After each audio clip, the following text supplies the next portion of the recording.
With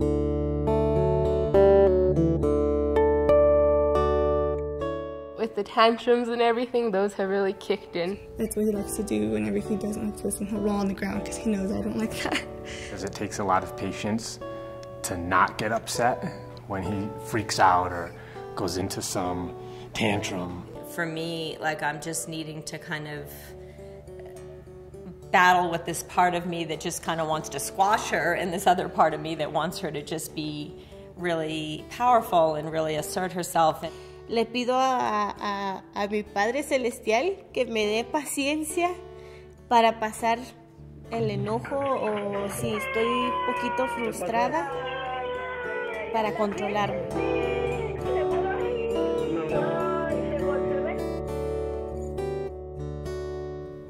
Al hablar de esta edad de los niños es hablar de las rabietas, los berrinches. Es algo muy común. Generally, what happens for kids in this developmental stage as toddlers is that they get frustrated. They mostly just think about themselves. They see things from their own point of view. You know, they haven't learned to see things from another person's point of view yet, so you can't expect that from them.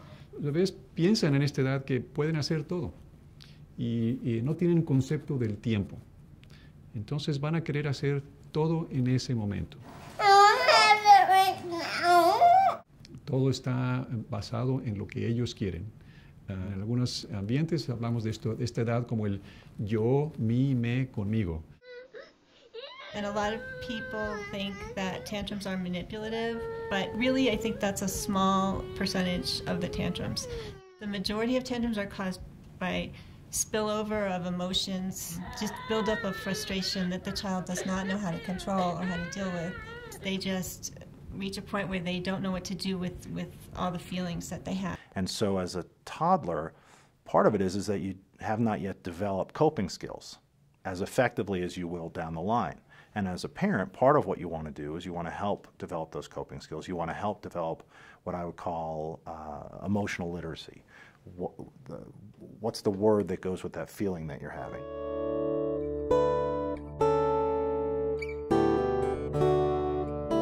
So as parents, one of the things that's helpful is to start to label emotions, start to talk about what makes you feel a certain way, to help the child understand that having an emotion is okay. It's what you do with that emotion that's important. One of the things that I've done with parents is take a paper plate and you draw a happy face on one side and a sad face on the other, and you have the child use that to sort of demonstrate, this is how I'm feeling. And then you actually can develop skills, like when I'm sad or mad, if that's the feeling that they describe, here are the 2 or 3 things that I can try and do. I go in my room and I lay on my bed, or I breathe like a dragon, take some deep breaths, those kinds of things. And as kids get older, and they develop sort of a wider range, as a parent, what you can do is you then can help them expand their range. She wants to figure out how to put words to the things that she's feeling. And you know, that's part of kind of our job as parents, to help fill that in and give her a context for her experience, and let her know that's totally normal to have all of these, the whole range of feelings. Entonces, por ejemplo, la manera de hacerlo es decirle, veo que estás enojado y que te causó gran frustración el que te dijera que no. Y entonces eso no solamente identifica la emoción, sino también valida la emoción y le da sentido al niño. But just even explaining to him, I'm like, oh, you're just super tired.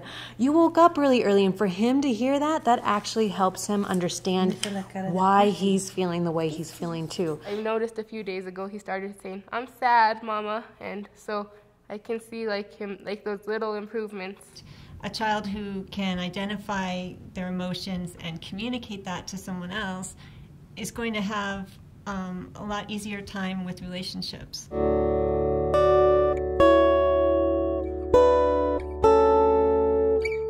What sometimes I do when he goes into major meltdown is to just give him the space. So I decide, okay, I'll just give him a little space. I'm not going to get worried or upset or like demanding, because it just escalates. Porque si me quedo jugando con ellos o ya sigo peleando o me pongo a pelear con ellos en el berrinche, pues voy a seguir enojado y no voy a arreglar nada con eso.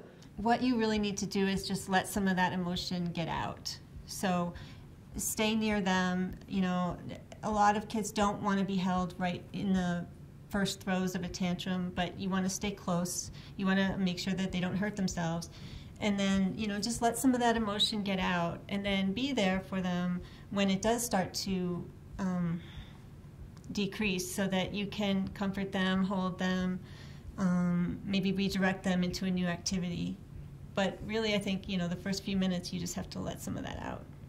Hopefully, on a good day, I'll remember to just take a deep breath and kind of change my plans and realize that she's having a tantrum because she's feeling bad and she's needing more connection, and kind of just sit down next to her and just be with her while she falls apart and expresses herself. And, you know, I'll just say to her, honey, it looks like you're having a hard time, and I'm just going to stay close to you while you have your hard time. And she'll just say, no, get away from me. And she'll sometimes kick or push me, and I'll say, well, how about if I sit right here? And I'll just sit there and just try to be as connected to her as I can until she's remembering that we have each other and we can be together again. And sometimes that'll take a while. And I'll just have to internally just kind of let go of like all of what I wanted to do. And on a good day, I'll be able to do that. And on a bad day, I'll be a little more grumpy about it. Easy. Look at me. Breathe. Also, just talking to him throughout the tantrum, it really calms him down, for him to know that I'm not trying to pick on him, I guess, but more of just understand what he's going through. 'Cause I know that the way he sees the world is not the way we see the world. He sees like a one-track way. I don't think that's an appropriate time to do a timeout during a tantrum. You don't want to send them away or separate them, because they're already so overwhelmed and so frustrated and basically scared, you know, because having that much frustration or anger is scary to a small child. And to send them into timeout is just going to scare them even more, because the child's biggest fear is abandonment by the parent. Yeah, you have to kind of think ahead, you know, to where the child's going to be in 5 or 10 years. And if the only way that you've been controlling things is with spanking, you know, there's going to reach a point where that doesn't work. And then you don't have the relationship and the communication built up that you need in order to get through those later years. So I think it's just important to start from the very beginning with communicating with them at their level, but in a respectful way, the way that you want respect. If I'm being honest, I'm going to say it's pretty challenging to say, well, we'll figure this out. But part of it is, the more you up the ante, the more you raise your voice, the more you say things like stop, those kinds of things aren't very helpful, because your child is sort of in a vapor lock. They're not listening to you. They are lost in a sea of frustration and other emotions that are really overwhelming. Bueno, una recomendación para los padres también es de saber que necesitamos tranquilizarnos, necesitamos aprender a respirar profundo. La misma recomendación que podíamos decir a los niños, hay que contar del 1 al 10, hay que salir a caminar, hay que cantar, oír música, una forma de relajar y tratar de reducir el nivel de estrés.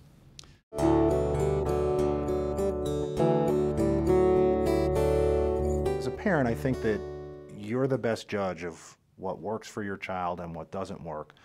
And there's probably things that all parents should keep in mind, and those are how much rest does a child get, have they eaten, what's the schedule, are there lots of transitions, and these are the kinds of things that oftentimes can lead to tantrums. He's easily sidetracked, whereas I'm focused on getting to work on time, so it's creating some transition for those two things to be able to more closely merge together and not have anybody crying and screaming as they walk out the door. I can usually see it in his eyes right before, like he gives those little cues, like he's scared. So usually I'll say, "You're scared, come give mama a hug." It's pretty clear as, you know, as we try to be good parents, that the biggest thing is how to dialogue with him and at his level. That is like the essence of what life is about, like connection and being authentic and having people be close to you and where you are. I just hope that he grows up happy. I just hope I do everything on my part right so that he becomes a great person. We're hoping that, like, working really hard with him now and trying to get him, like, the help he needs now with, like, the tantrums and everything. Like, we're hoping, like, that's going to benefit in the future. Like, when he's a teenager and he'll be able to communicate with us better. That's our hope. We'll have to see how that turns out.